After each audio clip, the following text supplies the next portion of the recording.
Let's look at reduction with sodium borohydride of 4-tbutylcyclohexanone. And I want to focus on the two possible products we get from this. One has the OH and the T-butyl group cis to one another. One has them trans. And I want to start by focusing on what role the T-butyl group plays in this process. And the role of the T-butyl group is to lock my ring into one chair conformation.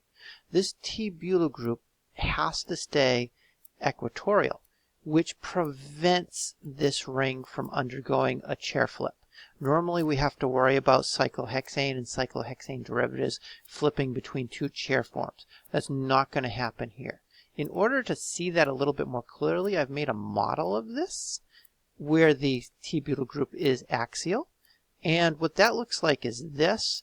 And you can see when I put that T-butyl group axial, it takes up a lot of space. And it pushes these other axial hydrogens away because it takes up so much space. And it's actually also bent somewhat out of the true axial position.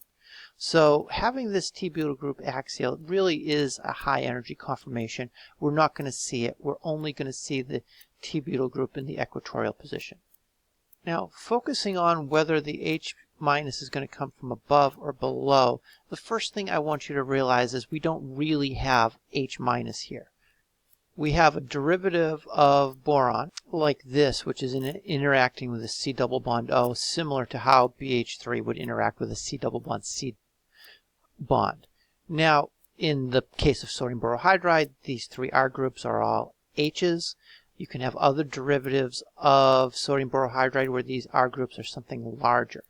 Now, for sodium borohydride, the steric environment of the bottom and underneath the ring versus above and away from the ring is not the critical determining factor of whether or not I get a TAC to give me this product or this product.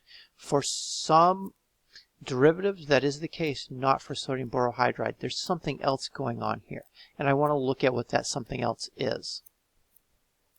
In order to get a good view of this and to explain this, we need to look at a Newman projection between this carbon here and this carbon here. And if we do that, it might look something like this, where I've color-coded my atoms, so the axial hydrogen in the back is red, the equatorial one is blue, the incoming hydride is purplish, the ring coming off of my carbonyl is green.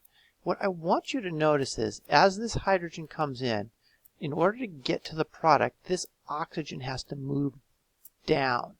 As it moves down, it's going to pass by this hydrogen, like this. So this is the Newman projection of my product. To go from here to here, this oxygen passes this hydrogen. It has to eclipse this hydrogen. And this eclipsing interaction is actually higher in energy and raises the energy of this pathway.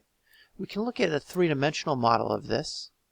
And it looks something like this, with this being my hydride, this is my carbonyl, my T-butyl's over here. If I line up these two atoms, I can see that this oxygen is above the hydrogen, and as I move from this reactant to my product, this oxygen is going to move down and pass that hydrogen.